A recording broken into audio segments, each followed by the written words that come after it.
رشتہ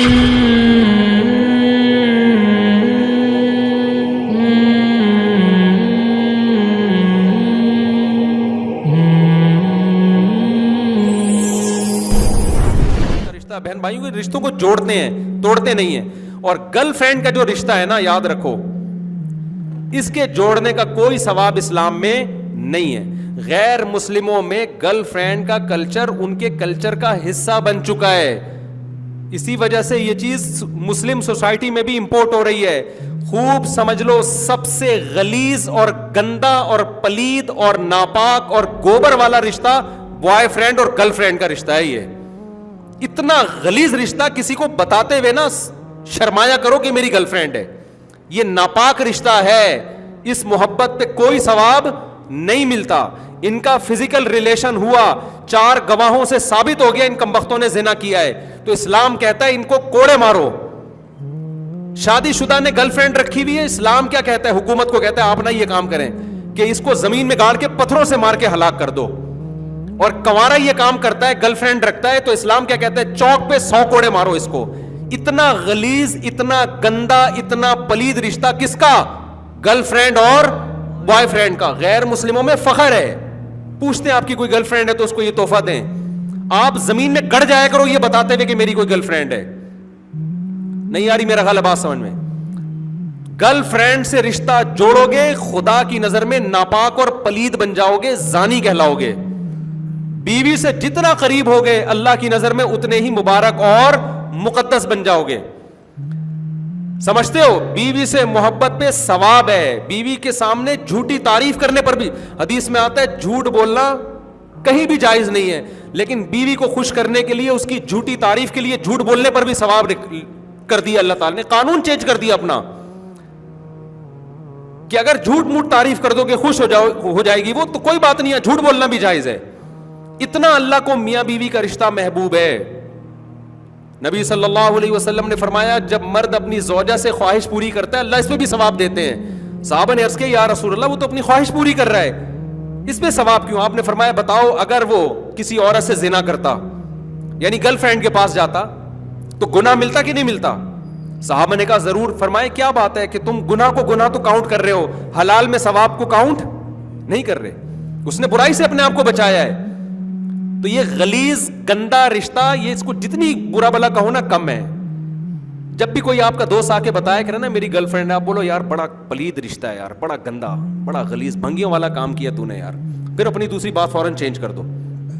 ایک دفعہ یہ بولا ضرور کرو, کیونکہ ہم معاشرے میں اس کو برداشت, میں نہیں کہہ رہا آپ اس پہ ماریں پیٹیں, یہ تو آپ نہیں کر سکتے, نہ کرنا چاہیے آپ کو. کسی کی نجی زندگی میں آپ کو کوئی حق نہیں ہے کہ آپ اس پہ سختی کریں, لیکن اس کی تعریف نہ کیا کریں, چپ نہ رہا کریں. سمجھتے ہو, جب بھی بولے نا کہ میری گرل فرینڈ ہے یا میرا بوائے فرینڈ ہے, آپ بولے بڑے پلید کام کیا, بھنگیوں والا کام کیا, اس سے اچھا تھا گٹر صاف کر لیتا, بھنگی بن جاتا. ہاں آپ بتائیے کس سلسلے میں آنا ہوا. ایک دفعہ پارسل ضرور کیا کرو.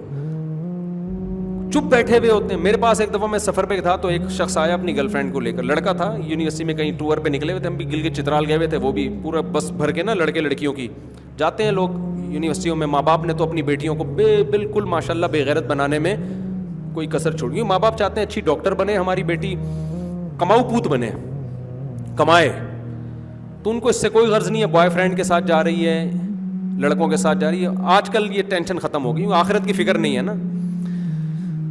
تو وہ آیا میرے پاس, کہہ رہے میری گرل فرینڈ ہے, آپ کو سلام کہہ رہی ہے, میں بھی آپ کو سلام کہہ رہا ہوں, میری گرل فرینڈ کے لیے کوئی حکم ہو تو بتائیے. میں نے کہا اس کو حکم یہ ہے, کوئی نصیحت ہو تو بتائیے. وہ تو بیچارہ عقیدت میں آیا تھا. یہ بھی ایک اچھی بات ہے یار, چلو ہمارے پاس کیوں آ رہا ہے, تھوڑی سی مذہب کی محبت ہے تبھی تو آ رہا ہے نا. تو میں نے کہا دیکھو اس کو یہ کہہ دو کہ وہ آپ کو چھوڑ دے اور آپ اس کو چھوڑ دیں. سمجھ میں آ رہی ہے بات؟ تو بری تو لگی ہوگی اس کو, لیکن میں نے کہا پارسل تو کرو نا یار, تاکہ اس رشتے کو لوگ فخر سے کم بولو نا. اگر میں کہتا اچھا گرل فرینڈ اس کو سلام کہیے گا میرا, اپنی گرل فرینڈ, اس کی نظر میں یہ ہوتا ہے کہ یہ کوئی بری بات نہیں ہے. تو میں نے کہا یار آپ کی گرل فرینڈ نے جو کہا ہے کہ مفتی صاحب کو سلام پہنچا دیں اور کوئی نصیحت ہو, میں نے کہا پہلی نصیحت تو یہی ہے کہ وہ آپ کو چھوڑ دیں. اس سے آگے میں نہیں بڑھا کہ بھنگی چمار, یہ اس لیے نہیں بڑھا کہ یہ موقع نہیں تھا, کیونکہ وہ عقیدت محبت میں جب ایک آ رہا ہو نا تو پھر بھنگی چمار نہیں کہا جاتا اس کو, ٹھیک ہے نا.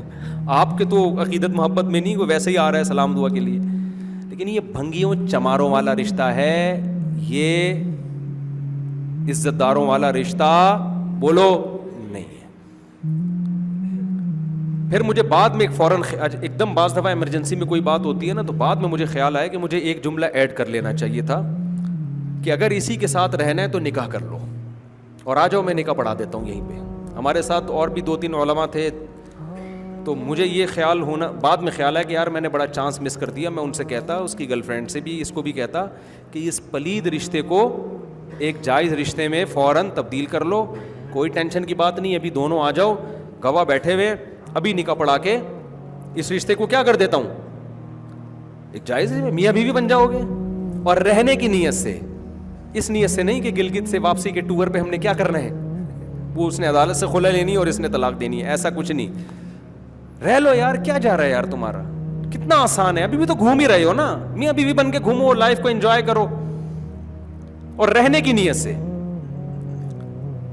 لیکن وہ جب بات آئے گی اوڑے ایکچولی رخصتی کیسے ہوگی, ایکچولی ابھی ایجوکیشن اور ٹوپی ڈرامے بکواسات شروع ہو جائیں گے, فوراً ایک لمبی کہانی شروع ہو جائے گی. اور میں ایسی لڑکیوں کو جو بوائے فرینڈ کے ساتھ گلگت کے ٹور پہ نکلی ہوئی ہے, یہ بھی مشورہ نہیں دیتا کہ اپنی اماں سے پوچھو. اصولی طور پر تو لڑکی کو چاہیے شادی سے پہلے اپنے ماں باپ سے پوچھے. میں کبھی ایسی شادی نہیں کراتا کہ لڑکی کو میں باپ سے پوچھے بغیر اس کا کہیں نکاح پڑھا دوں. لیکن جب تو گھر سے نکل گئی ہے, یہاں ابا کو بتا کے ابا نے اس سے نہیں روکا, اس کا مطلب ابا شادی سے روکنے کا تو اب ابا نے حق اپنا خود ہی ختم کر دیا ہے. جب تم ایک بوائے فرینڈ کے ساتھ راتیں ہوٹل میں گزار رہی ہو, یہ کام ابا سے پوچھ کے کیا اس نے, کیا ہو گیا؟ تو اب میں اس کے ابا سے پوچھ کے اس کا نکاح کراؤں گا؟ تو میں تو کراؤں گا اس کا نکاح کہ بھائی یہ یہاں تک آ گئی, ابا آپ سے پوچھے بغیر, آپ روکتے تو رک نہیں سکتی تھی, یا آپ نے روکا ہی نہیں, اس کا مطلب آپ نے اس کو زنا کی اتھارٹی دے دی ہے, تو پھر میں اس کا آپ سے پوچھے بغیر نکاح پڑھاؤں گا. سمجھ میں آ رہی بات؟ پھر ابا کل کہیں گے نا کہ آپ نے ہمارا نکاح کیوں پڑھا, میں کہوں گا دونوں گھوم رہے تھے, راتیں گزار رہے تھے اکٹھے, اس برائی سے روکنے کے لیے ہم نے کیا کیا ہے, ان کا نکاح پڑھا دیا. کہیں گے آپ کون ہوتے ہو میری بیٹی کا نکاح پڑھانے والے؟ تو میں اس سے کہوں گا آپ اس بچی کے باپ بعد میں ہو, اس بچی کا حق پہلے اللہ سے کیا ہے, بولو نا, اللہ کا رشتہ پہلے مقدس ہے, اللہ اس برائی کو پسند نہیں کرتا. تو اللہ نے مجھے یہ اتھارٹی دی ہے کہ آپ کی ولایت نکاح کے معاملے میں اس پہ ساقط ہو چکی ہے, آپ اس کے ولی شادی بیاہ کے معاملے میں رہے نہیں ہو. سمجھتے ہو کہ نہیں سمجھتے؟ تو مجھے خدا نے اجازت دی ہے کہ میں ان کا نکاح پڑھا دوں آپ سے پوچھے بغیر, کیونکہ یہ کام کے لیے بھی تو ولی کی اجازت چاہیے تھی نا. تو ولی کے لیے جائز تھا اجازت دے دیتا کہ ابے نکاح کے لیے جب ولی کی اجازت ضروری ہے تو کیا بوائے فرینڈ بنانے کے لیے ضروری نہیں ہے, اور ولی کے لیے جائز ہے کہ اس کو اجازت دے. تو جس ولی نے اپنی بیٹی کو بوائے فرینڈ رکھنے کی اجازت دے دی ہے تو وہ اس کو شوہر بنانے سے کیسے روک سکتا ہے؟